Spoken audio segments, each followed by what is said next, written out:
Welcome, welcome, welcome. This is Peter Winnick. I'm the founder and CEO at Thought Leadership Leverage, and you're joining us today on the podcast, which is Leveraging Thought Leadership.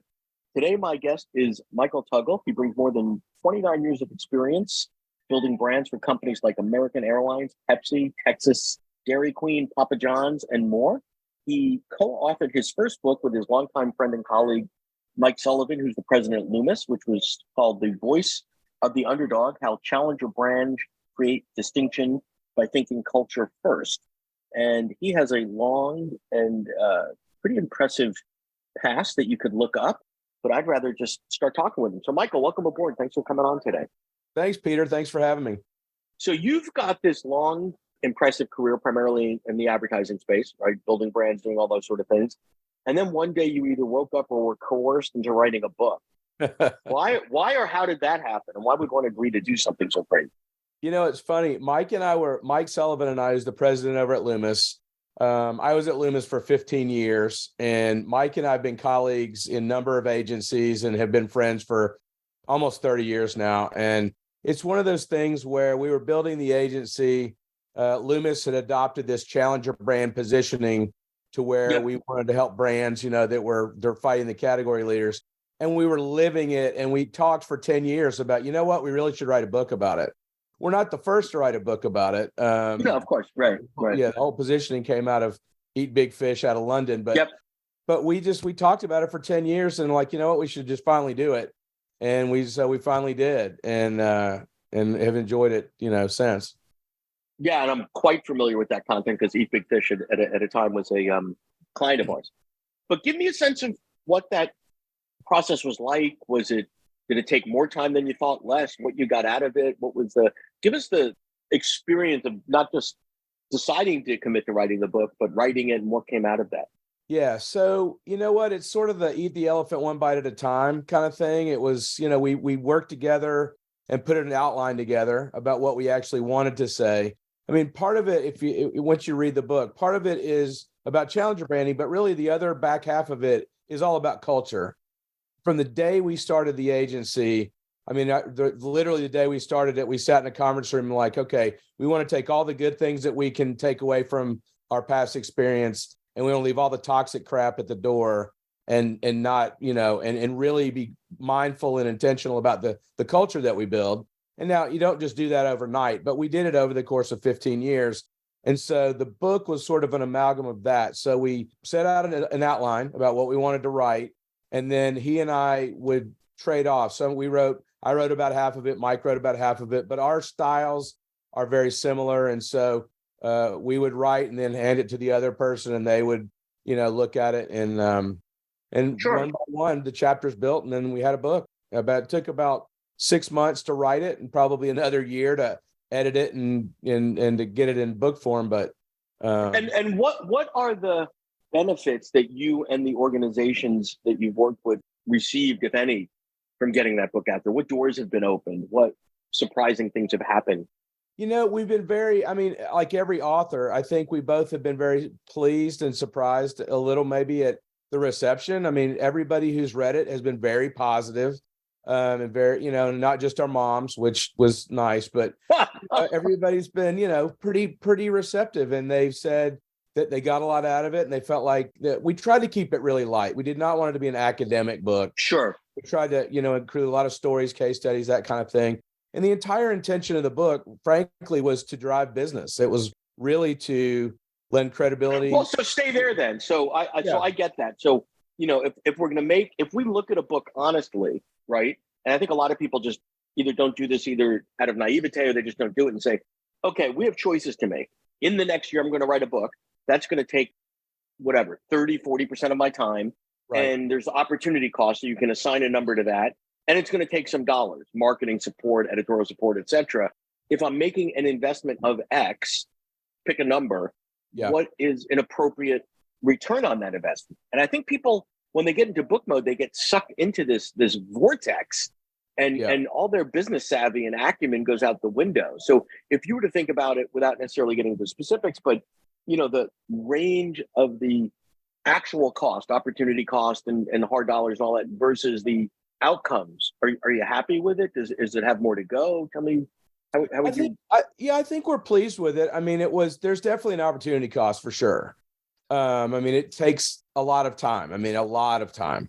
But it depends on what your intention is too. Like I said, this is not a vanity project for us. It was not a, hey, we have, fun experiences in the business. Yeah. And hey, we want to have our names on a book.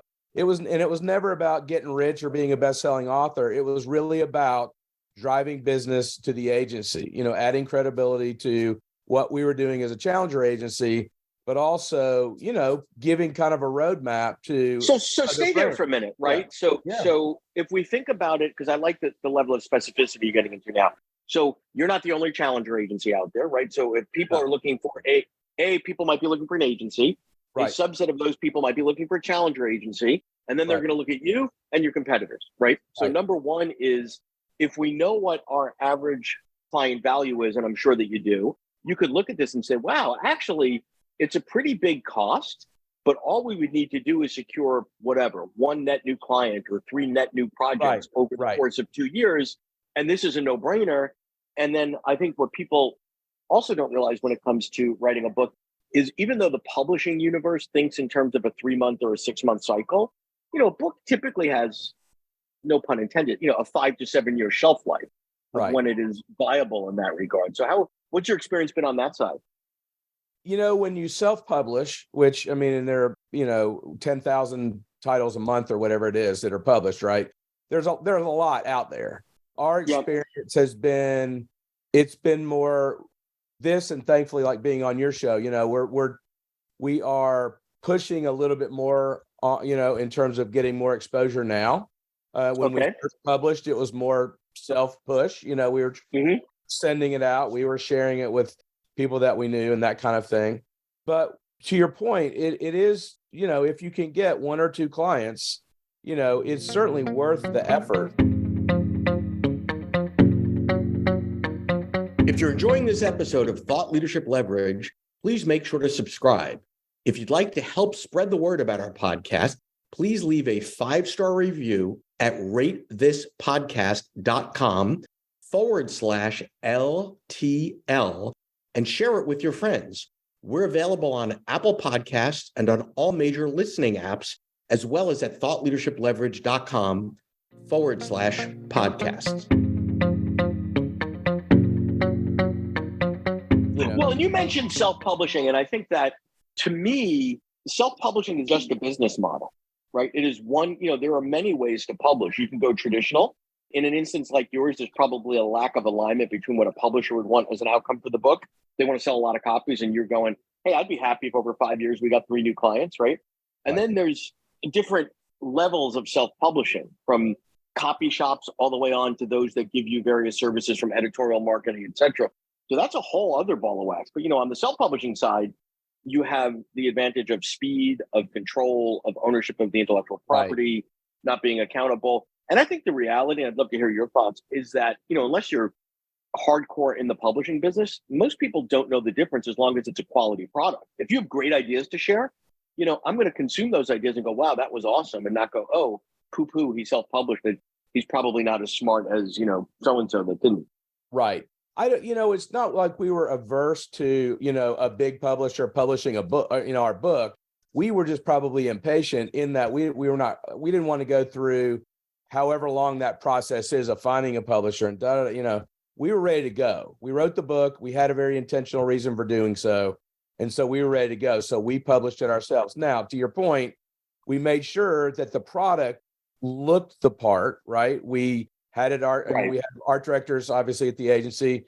Tina Tackett, who's our executive creative director, designed the cover, designed the book, laid it all out. I mean, it looks nice. It looks like anything you'd see professionally done. You've seen books that were self-published that it looks like it was cranked out on a press in a garage. This doesn't. Well, but you're seeing, I mean, quite frankly, there is no excuse for that right now. I mean, you're seeing less and less and less of that. I would say 15 years ago, if somebody threw 5 books down on the table and say, pick out the 2 that are self-published, you could do it.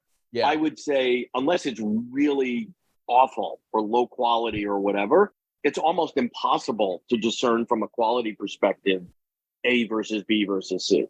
Agreed. And we were just, we wanted to get the ideas out, and so part of the plan as well was the book it talks a lot about challenger branding and culture, but we also wanted to include literally a blueprint. Like if you were going to start from, you wanted to embrace both of these ideas, culture especially, but you don't even know where to start. It wasn't just a 50,000 foot level, here's just a great idea conceptually. We wanted to literally give a step-by-step blueprint to do that.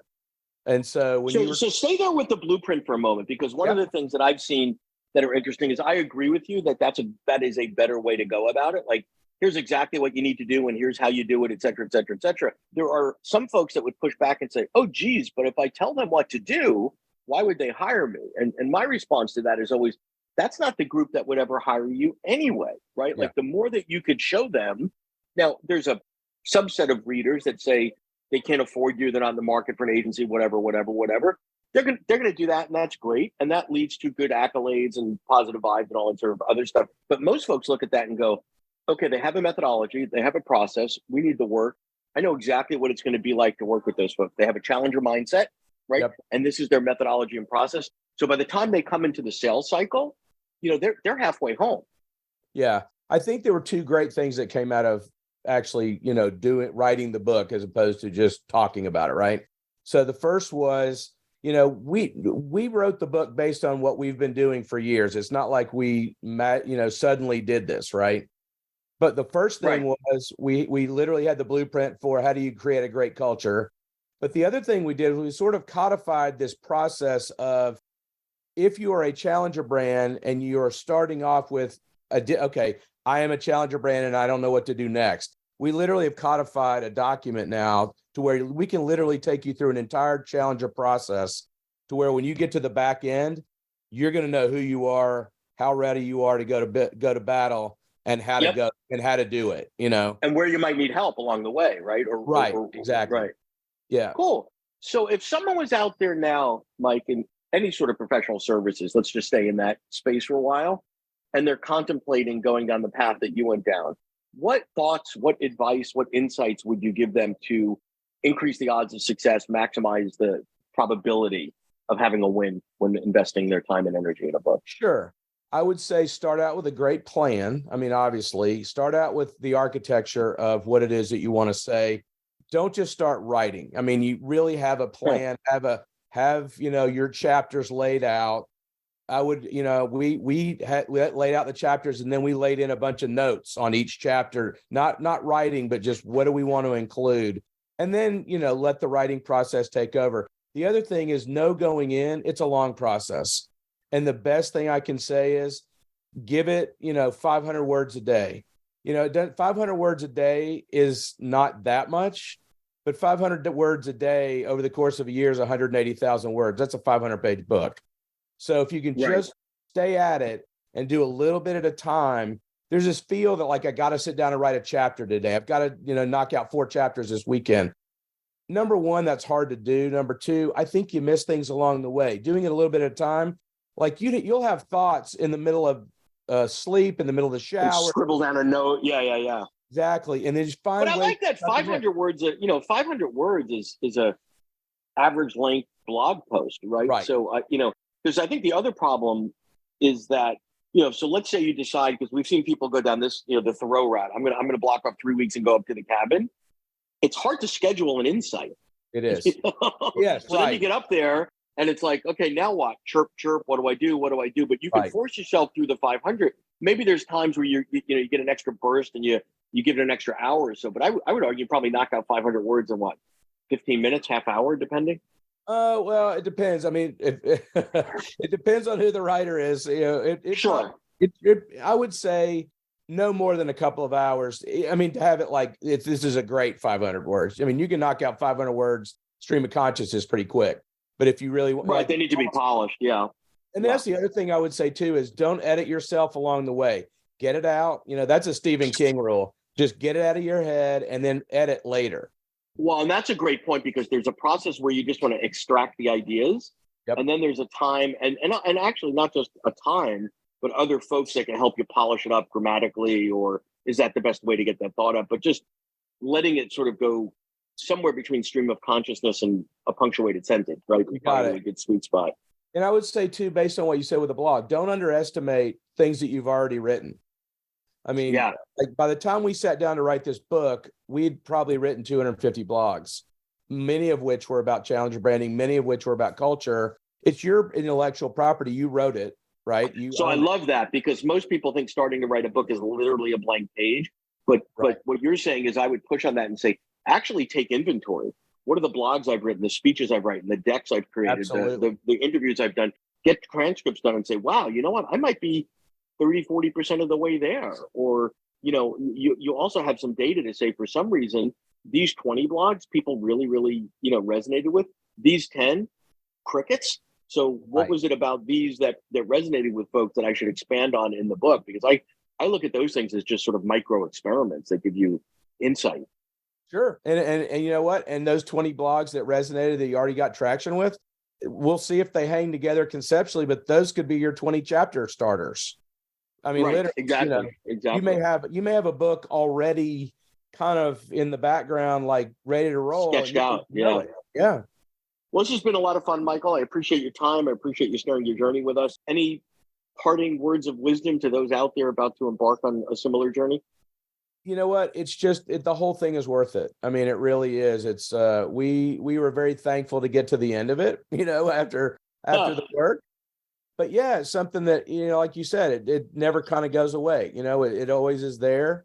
We're proud to have done it and hope that people get something from it.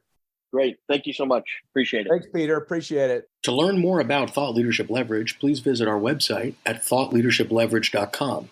To reach me directly, feel free to email me at peter@thoughtleadershipleverage.com.